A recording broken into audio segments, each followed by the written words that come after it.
Just a guy who has a compulsion to understand traditional Judaism. And allow me to explain how that compulsion developed when I was a mere lad, 12 years of age. My story. When I say I was a mutt, I mean it.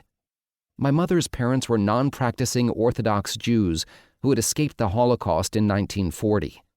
They were practically the only members of their family to survive. My father's father was the president of his conservative temple in Queens, New York, and active in civil rights issues for half a century. So, naturally, my parents raised us in a Reform temple.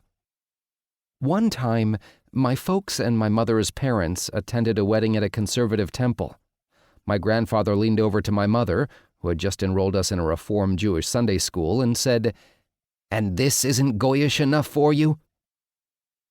With that kind of background, you know you're Jewish even as a kid. You just don't know what that means.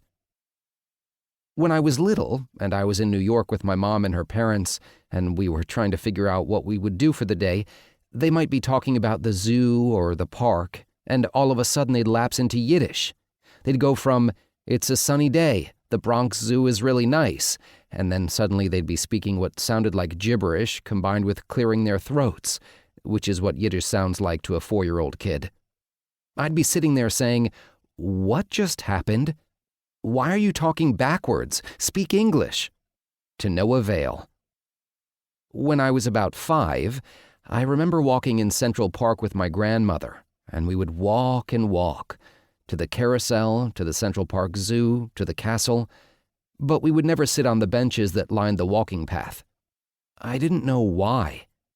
It's because there were signs along the walking path that said, "Pedestrians only." I thought pedestrians meant Presbyterians, and since we were Jewish, we couldn't sit there. And then one time at our Reform school, Sunday school at my Reform temple, our 3rd or 4th grade class was shepherded into the library, where our librarian showed us a volume of the Talmud.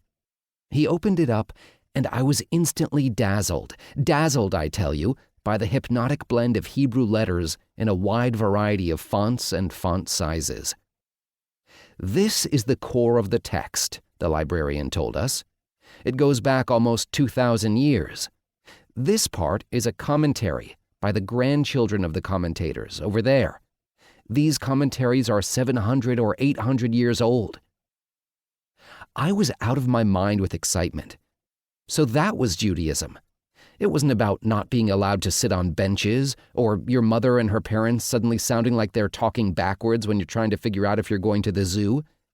Here were the secrets of the universe, thousands of years old, in hypnotic Jewish print. And now, everything would be revealed. Except one problem. They closed the volume of the Talmud, and our class went back to the classroom, where we continued to read aloud from a book called At Camp Ki Tov. No secrets of the universe, no explanations of the commentaries by the grandfather and the grandson. Have a nice day. Like many kids, I resolved that as soon as I hit bar mitzvah age, I would be out of there. That was it. End of Jewish studies. End of having to go to Hebrew school on Tuesday and Thursday afternoons when you would rather be playing ball with your friends, or even worse, missing Halloween on those years when Halloween landed on a Tuesday or Thursday, which seemed to be every year of my childhood. And then one day, in 7th grade, the National Bible Contest came to our temple, and I won.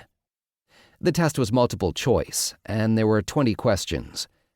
Winning probably meant that I got 5 out of 20 right, and all of the kids got 3 or 4 out of 20. It didn't matter.